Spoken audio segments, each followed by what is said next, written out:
오늘은 마가복음 3장 7절부터 19절까지 말씀을 함께 보도록 하겠습니다.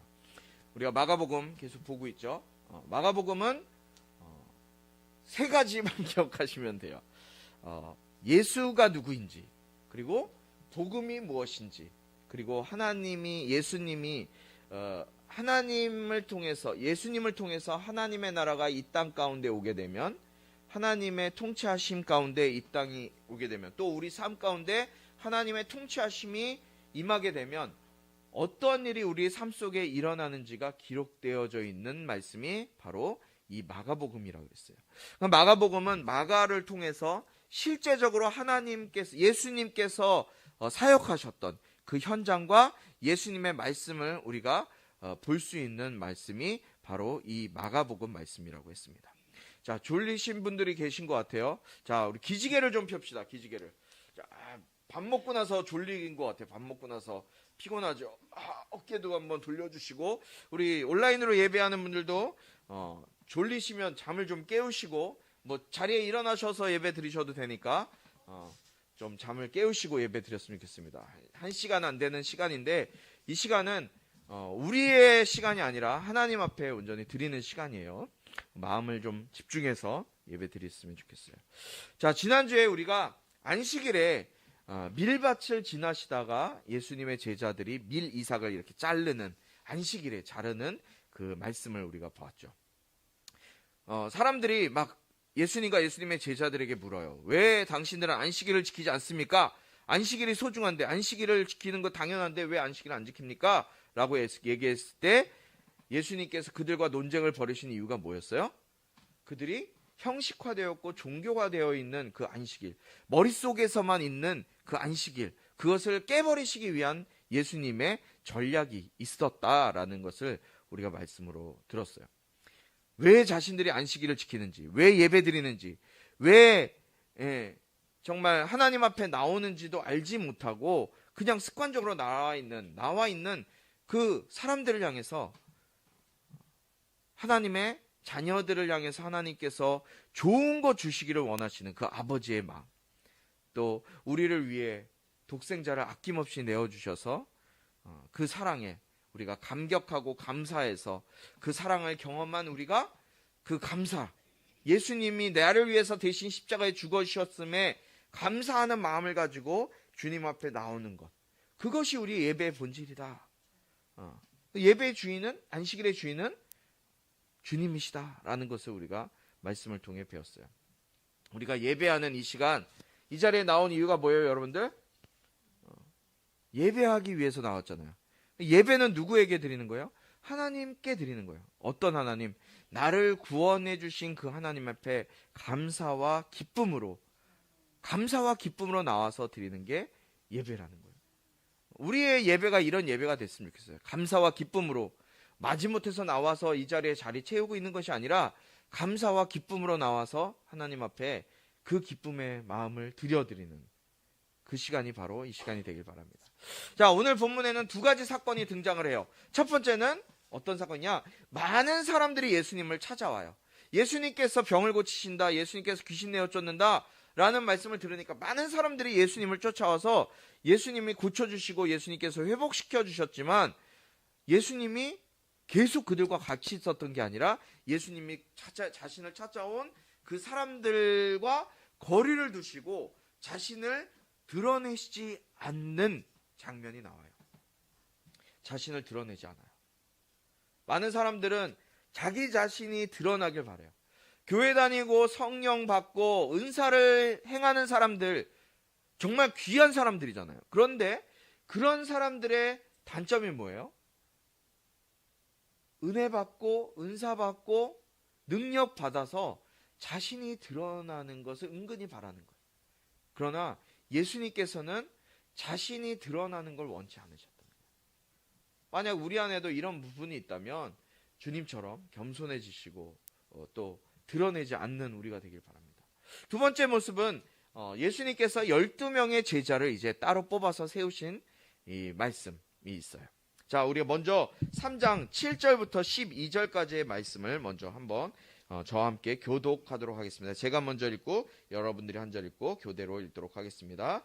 7절 먼저 읽겠습니다. 예수께서 제자들을 데리고 호숫가로 물러가시자 갈릴리에서 많은 사람들이 예수를 따라왔습니다. 예수께서 행하신 일을 다 듣고 유대, 예루살렘, 이두메, 요단강 건너편 두로와 시돈 지방에서 많은 사람들이 몰려왔습니다. 사람들이 너무 많아서 예수께서는 제자들에게 작은 배 하나를 마련하라고 말씀하셨습니다. 무리가 자기에게 몰려드는 것을 막으려는 것이었습니다. 예수께서 전에 많은 사람들을 고쳐주셨기 때문에 온갖 병에 걸린 사람들이 예수를 만지려고 밀려 들었던 것입니다. 더러운 귀신들은 예수를 보기만 하면 그 앞에 엎드러져 당신은 하나님의 아들이십니다 라고 소리쳤습니다. 그러나 예수께서는 자기가 누구인지 말하지 말라고 꾸짖으셨습니다. 아멘. 7절과 8절 말씀에 보면 예수님께서 회당에서 나와서 갈릴리 호숫가로 가셨을 때 많은 사람들이 예수님을 따라오는 모습을 볼 수가 있어요. 이 사람들이 다 어디서 왔을까요? 어디에서 왔다고 오늘 말씀에 기록되어 있어요? 8절에 보니까 예수께서 행하신 일을 듣고 유대, 예루살렘, 이두메, 요단강 건너편 두로와 시돈 지방에서 많은 사람들이 몰려왔다라고 기록되어 있죠. 지도를 한번 보여주시겠어요? 지도만 보여주세요. 자, 잘 보이세요? 제가 이렇게 표시를 해놨는데, 자, 지금 예수님께서 이제 갈릴리 여기에요. 여기 갈릴리에서 이제 오셨어요. 갈릴리에서 이제 말씀을 전하시고 복음을 전하시는데 이 요단강이 쭉 연결돼 있죠. 요단강 건너편. 요단강 건너편이라고 하는 것은 어디를 얘기하는 거예요? 동쪽 지역을 얘기하는 거예요. 동쪽 지역. 지금의 시리아 지역, 이쪽 지역, 요르단과 시리아 지역을 이야기하고, 두로와 시도는 저 위쪽 지방이에요. 북쪽. 그리고 예루살렘이 있는 지역, 그 다음에 이두메는 저 밑에 지역. 그러니까 예수님께서 여기 계신데 지금 어떤 사람들이 많이 온 거예요? 어디에 있는 사람들이요? 다? 전국 각지에서, 지금 말로 하면 전국 각지에서 예수님을 보기 위해서, 예수님을 만나기 위해서 수많은 사람들이 예수님께 몰려오고 있음을 볼 수가 있어요. 왜요? 왜 예수님께 몰려왔어요, 사람들이? 예수님의 행하신 일을 보고 많은 사람들이 예수님께 몰려온 거예요. 예수님이 행하시는 일들을 보고. 사실 예수님이 행하신 일이 무엇이에요? 여기서 행하신 일이 무엇이에요? 지금 계속 하시는 일들이? 병자를 고치고 죽은 자 살리고 치료하시고 귀신을 쫓아내시고 이런 일들을 눈에 보이니까 실제로 일어나는 거예요. 이런 일들이 일어나니까 사람들이 전국 각지에서 몰려드는 거예요. 예수님을 보기 위해서, 만나기 위해서. 어떻게 해서든 한 번이라든 예수님이란 분을 만나보고 그 옷깃이라도 손 한 번 대보고 싶어서 몰려오는 거예요. 사실 교회가 이렇게 옳은 일, 생명을 살리는 일, 병을 고치는 일, 영혼을 회개시키고 구원하는 일, 이 일을 누가 하는 거냐? 교회가 하는 거예요. 교회가. 우리가 하는 거예요. 우리가. 예수님이 하신 많은 일들을 사람들이 보고 듣고 주님께 나왔던 것과 같이 교회가 주님이 맡겨주신 일을 하게 되면 사람들이 교회로 나오게 된다는 것입니다. 여러분, 우리가 이렇게 돼야 돼요. 저와 여러분이 이렇게 돼야 돼요. 이 일들을 해야 돼요. 교회가 이 일을 해야 돼요. 어떤 일을요? 병 고치고 귀신 내어 쫓고 죄 지은 자를 회개시켜서 돌아와 살리게 하는 역할들을 저와 여러분들 교회가 해야 되는 일이에요. 왜요? 왜 일을 우리가 해야 돼요? 예수님께서 이런 일들을 우리에게 맡겨주셨고 그 일을 교회를 통해 행하게끔 교회를 세워주셨기 때문에 이 일을 우리가 해야 되는 거예요. 목회자와 우리 교회가 이 일을 할 수 있게 해달라고 저는 매일 기도하고 있어요. 이상하게 생각하는 사람들이 있어요. 교회가 귀신 내어 쫓고 방언하고 또 병 고치고 은사 사역을 한다라고 생각하면 이상하게 생각하는 사람들이 있어요. 하지만 교회가 생명을 살리고 교회에 나오는 사람들마다 자신의 죄를 깨닫고 회개하고 자신들의 병이 치료되고 자기에게 있는 귀신이 내어 쫓아 달아나는 역사를 경험하게 되면 영이 갈급한 사람들, 갈급한 심령 가운데 있는 영혼들은 자신들이 살기 위해서 생명 있는 교회로 나오게 되는 거예요. 이게 바로 생명이에요. 이게 바로 생명이에요. 교회에 생명이 있으면 성도가 살기 위해 교회를 찾아오게 되어 있어요. 난 우리 꿈꾸는 교회가 이런 생명이 넘치는 교회가 되기를 원해요. 여러분 한 사람 한 사람이 이런 생명이 있는 성도들, 생명이 있는 다음 세대들, 생명이 있는 청년들, 청소년들이 됐으면 좋겠어요. 그런데요, 조심해야 될 거는요, 우리는 능력이 없어요. 우리에게는 능력이 없어요. 우리의 능력으로는 할 수 없어요. 뭘로만 가능해요? 오직 예수의 이름으로만, 예수 이름의 능력으로만 이러한 생명이, 풍성이 얻을 수 있게 되는 거예요. 그렇게 되기 위해 우리 한 사람 한 사람이 예수 이름의 능력과 생명이 넘쳐나야 되는 줄 믿습니다. 내가 신앙생활을 하고 있지만 내 안에 예수의 생명이 없고 예수의 능력이 없으면 누가 나를 보고 예수님을 믿겠어요? 누가 나를 보고 믿겠어요? 누가 예수님께 나오겠어요? 여러분, 내 안에 예수의 생명이 들어오도록, 예수의 능력이 나타나도록 구하세요. 오늘 11시 어린이 예배 가운데 본 분 있어요? 봤지요? 구하라. 그러면 너희가 얻을 것이다. 찾으라. 찾을 것이다. 어떻게 해요? 예수의 이름으로 기도하면요. 구하시기 바랍니다. 예수의 이름의 능력을 달라고, 예수의 이름의 생명이 내 안에서 흘러가게 해달라고 구하시기 바라요. 내가 입 닫고 기도하지 않으면 하나님은 주시지 않아요. 내가 간구할 때, 내가 주님의 이름을 사용해서 구할 때 주님이 우리에게 주시는 것이지, 주님이 옛다 이만큼 너한테 필요한 거 가져라 이렇게 주시지 않는다고요. 우리가 입을 벌려서 주님 앞에 구하시기 바라요. 주님, 물론 주님이 이미 우리의 필요한 것을 다 알고 계세요. 그런데 마태복음 6장에서 우리에게 가르치신 것이 뭐예요? 너희들 이방인처럼 구하지 말아라. 세상 것, 너네들 필요한 것, 육신의 정욕, 이생의 자랑, 안목의 정욕 위해서 구하지 마라. 먼저 그의 나라와 그의 의를 위해서 구해라. 구하라고 하셨어요, 주님이. 성경에 어디 구하지 말라고 그랬어요? 하나님이 다 아신다고요? 물론 다 아시죠. 그러나 우리는 먼저 구해야 돼요. 기도하지 않는 것, 사무엘은 가장 큰 죄라 그랬어요. 백성들을 위해 기도하는 것. 자신들의 사명이 무엇인지, 자신의 부르심이 무엇인지 안다면 그 부르심을 위해서 기도하고 구하세요. 예수 이름의 생명이 내 안에 흘러들어올 수 있도록 기도하시기 바랍니다. 9절에 보니까 사람들이 너무 많아서 예수님께서 제자들에게 말씀하세요. 얘들아, 배 하나만 준비해라. 배 하나를 마련해라 라고 말씀하시죠. 사람들은 예수님을 만지는, 한번 이렇게 손을 대는 그 행위를 통해서 병고침을 받으려고 너도 나도 예수님께 몰려오고 있었어요. 예수님을 만지기 위해서. 예수님을 만지기만 하면 병이 치료되는 거야. 살도 막 빠져. 다이어트나 해야 되는데 막 다이어트 살이 막 빠지고, 너무 머리도 이쁘게 막 자라고 막 볼륨감 있고 근육이 막 생기고 막 예수님께 막 몰려 나오는 거야. 어떻게 해서 여러분들 안 가겠어요? 나 같아도 가요. 한번 만져보기 위해서.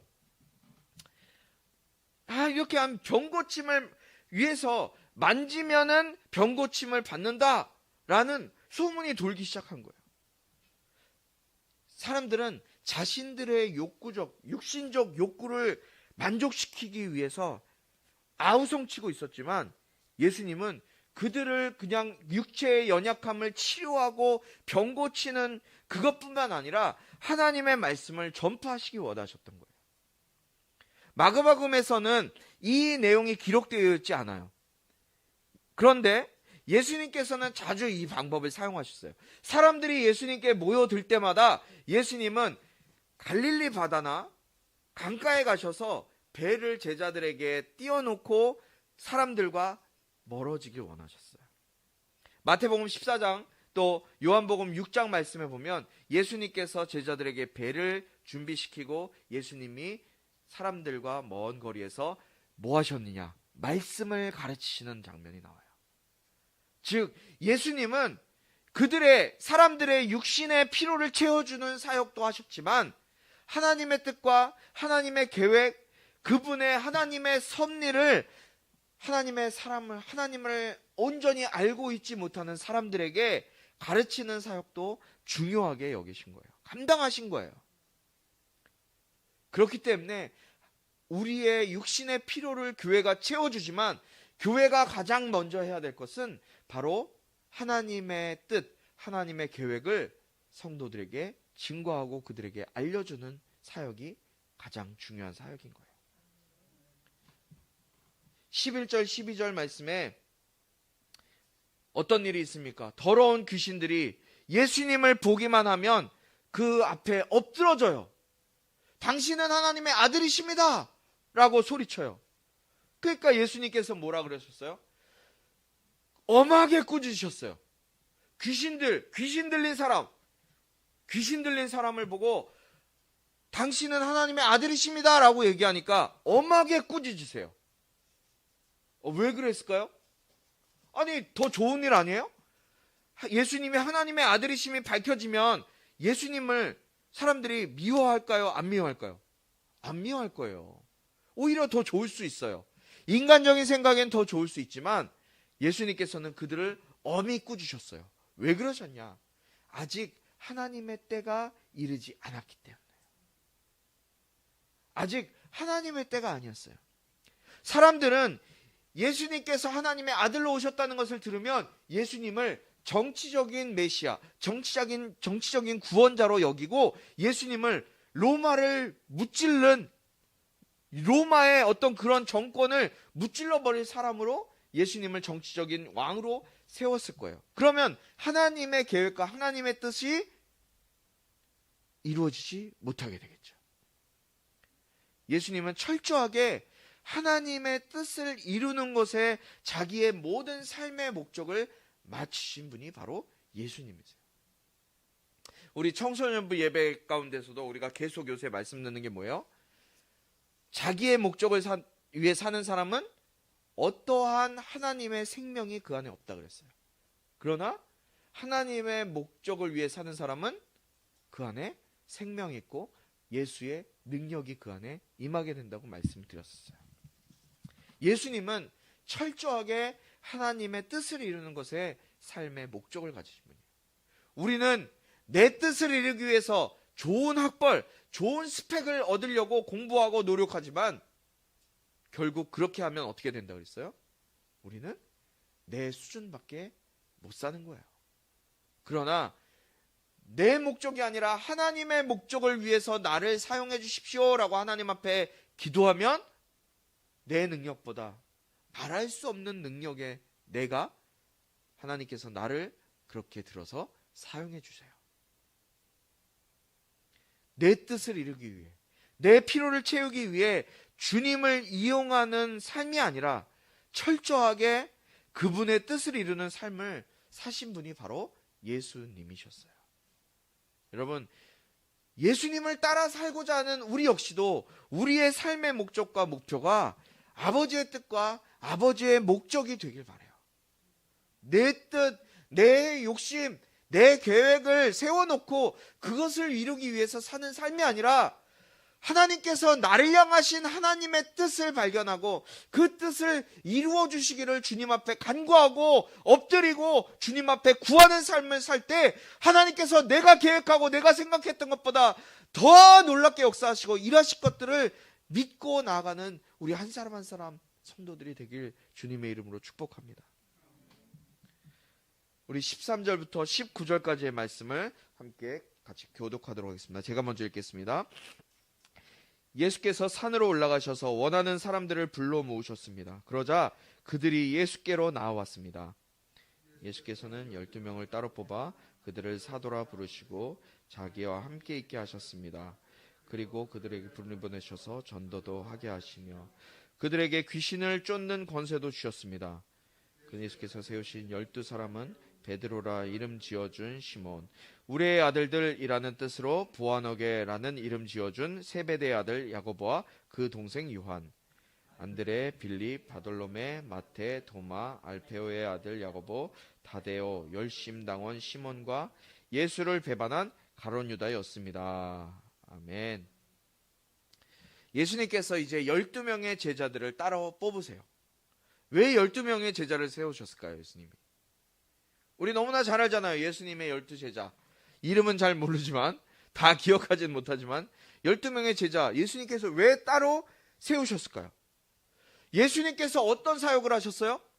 밤낮 없이 사람들을 고치고, 얼마나 많은 사람들이 몰려왔으면 이 예루살렘 그 주변에 있는 모든 사람들이 전국 각지에서 예수님을 몰려온 거예요.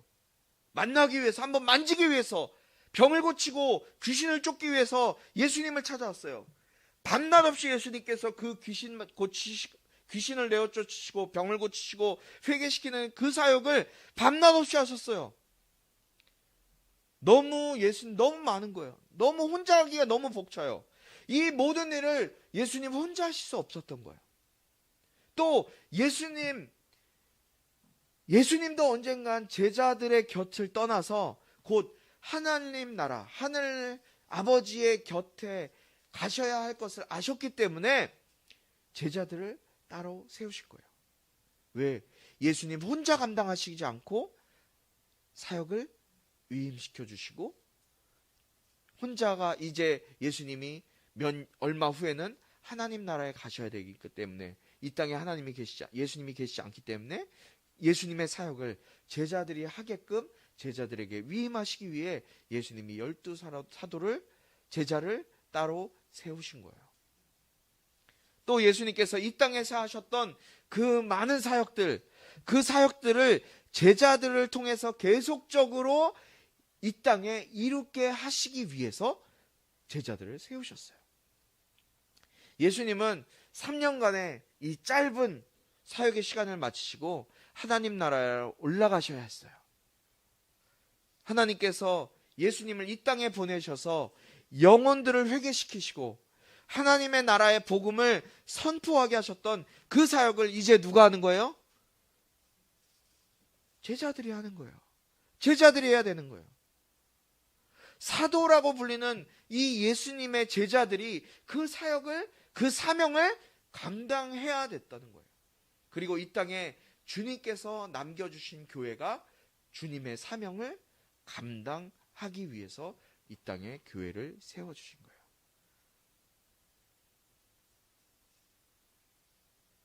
이 마지막 때 우리 꿈꾸는 교회는 하나님께서 예수님의 제자들을 세워 주님의 사역을 맡겨주셨듯이 우리도 다음 세대를 준비시켜서 주님이 오실 길을 준비하는 사역을 감당해야 돼요.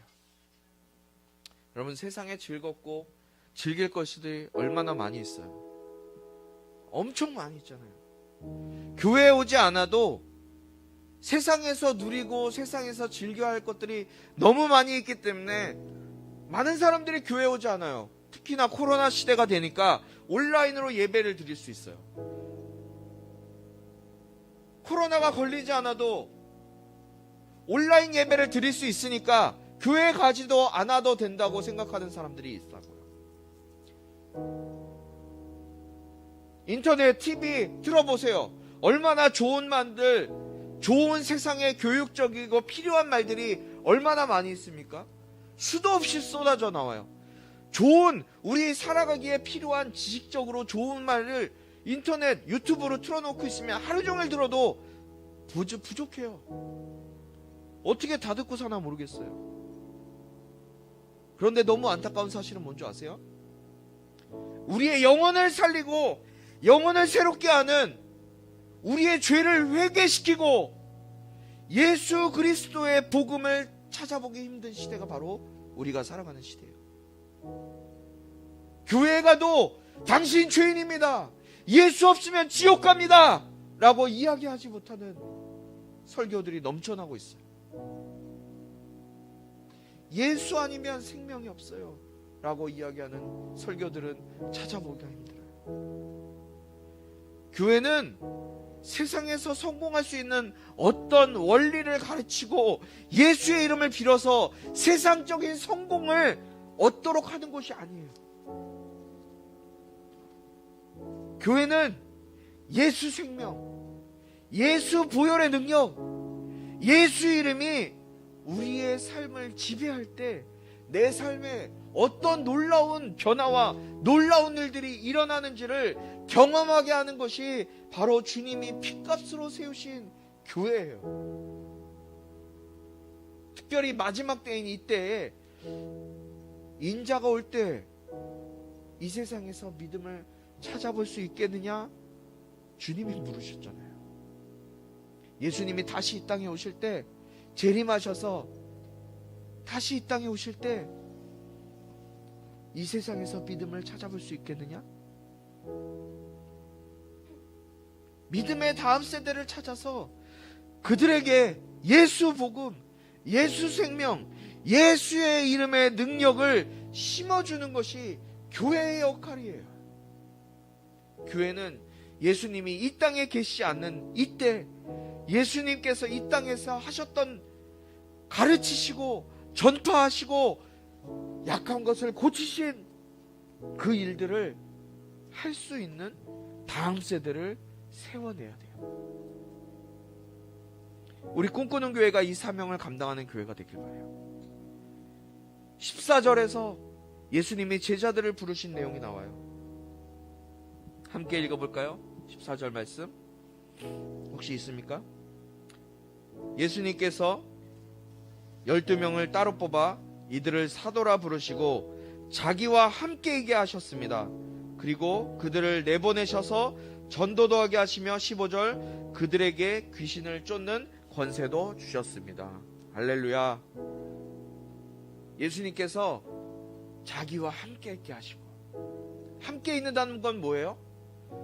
함께 생활하는 거예요. 밥도 먹고 잠도 같이 자고 사역도 하는 걸 보면서 진정한 멘토링이 거기서 일어나는 거예요.